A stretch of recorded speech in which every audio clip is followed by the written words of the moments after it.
Stacey, and I'm a physical therapist at Joy Laughter Developmental Therapy. And I'm Sam. I'm an occupational therapist at Joy Laughter Developmental Therapy. Today we are going to talk to you a little bit about toe walking. Toe walking is something that we see commonly in babies as they're learning how to walk. They get up on their toes just to explore how balance works, how their body works, how their feet work, how all of that goes. And that's something that we see typically in babies as they explore the new walking phase.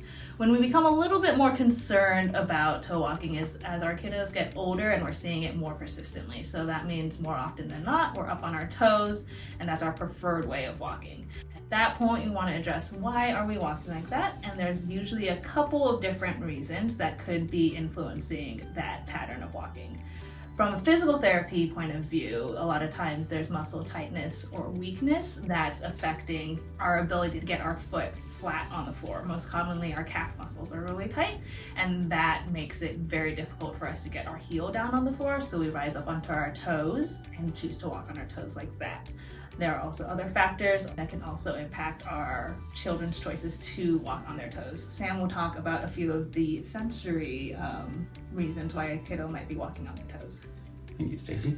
So like Stacey was saying, there's a mechanical background to it or cause to it, but also there is that sensory potential as well. Sometimes, just like with all the senses that we have, there's a tactile or proprioceptive, which is a little bit like the pressure on the joints, that proprioceptive, and that tactile is more like that touch. So sometimes some of the kiddos have some aversions to it or some adverse reactions. They don't like either the pressure, the touch, vibrations, just like all those senses. And just like through the hands, same with the feet. Sometimes they don't like that full contact floor, ground, whatever type of surface it is, so they sort of do that to try to avoid putting all that pressure through their feet. So a lot of times we wonder, when will my child grow out of toe walking? Is it normal? Is there a timeline? Like we were discussing, prolonged toe walking can be related to a variety of factors, including motor and sensory influences, but regardless of the factor, those can all have impacts on our child's development. So from a physical therapy point of view, if we have tight and weak muscles through our legs and our hips and often our core as well, that's really going to affect our ability to then learn new motor skills, do other activities. If we're consistently walking up on our toes and that's our pattern and we're doing it for years on years on years, we're going to start to notice significant changes in the bony development of the foot. And that's going to be a permanent change that's going to impact our children's development. So we really want to be noticing these things when our kids are young so that we can start addressing them before we see lasting changes that are going to impact their development and that are going to impact their development through adulthood. For the sensory and sort of through the occupational lens of this, somewhat of a loaded question of like, when should my child or my baby grow out of it? So often, since it is a sensory issue, that doesn't necessarily come to light until potentially there's a potential diagnosis that could go along with it. Like a lot of times with ASD or the autism spectrum disorder, that doesn't necessarily come to light until around 2 years old or be diagnosed around that time.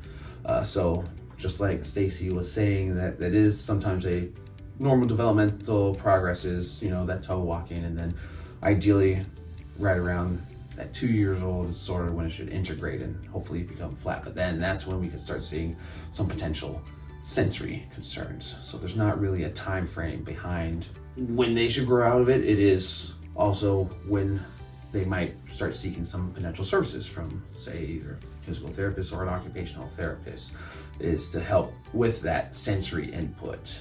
So we can sort of take that information and try to apply it to intervening, ideally, providing maybe a sensory diet, which could lead to, like previously stated, some of that proprioception, tactile, that touch, that pressure, sort of satisfying the child's needs or your child's needs, sort of providing that input that they are seeking to then hopefully decrease the amount of toe walking over time. It could even be so small, like a 5-second toe, 10-second, where they're like, oh, they're on their flat feet. And then ideally those small little instances start to add up and compound on each other and become, oh, hey, kid just did it for half the day type of thing of they got satisfied and they're able to satisfy that sensory need, and it then develops into And that's more of the sensory aspects, but like Stacey was saying, if it goes prolonged, there is physical changes in there.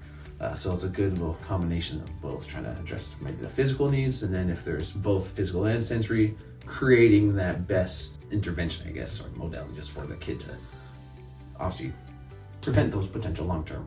Yeah, so it's a very multifaceted diagnosis that we see in our kiddos that can have numerous factors beyond just motor or sensory. They can also be intertwined.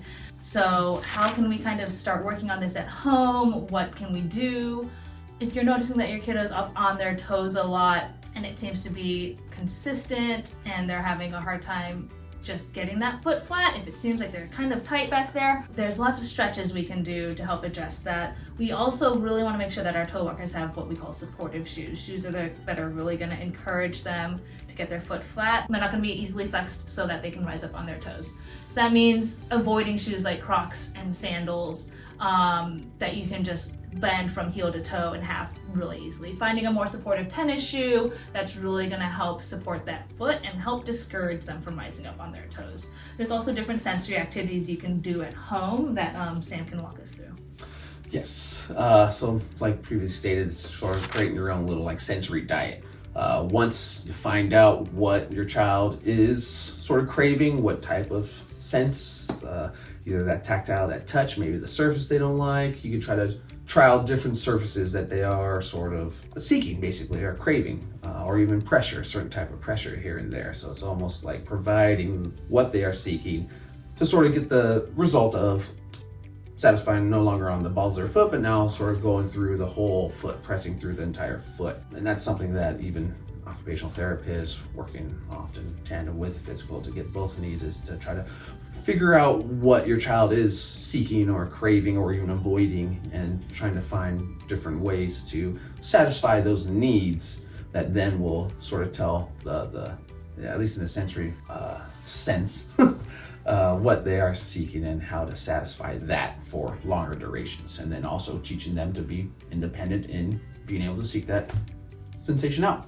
Yeah, so if you're finding that you're a little bit concerned about your child's walking pattern, if they seem to be up on their toes a lot and you're not quite sure what to do from there, go ahead and give us a call, and we would love to meet with you guys and just see, is it motor based, is it sensory based, is it both? Like, how can we best address your child's needs and really give them those experiences and those exposures they need to work on that pattern and get those feet flat. So if you're having a hard time with toe walking at home, go ahead and give us a call, and we would love to meet with you guys. Thanks.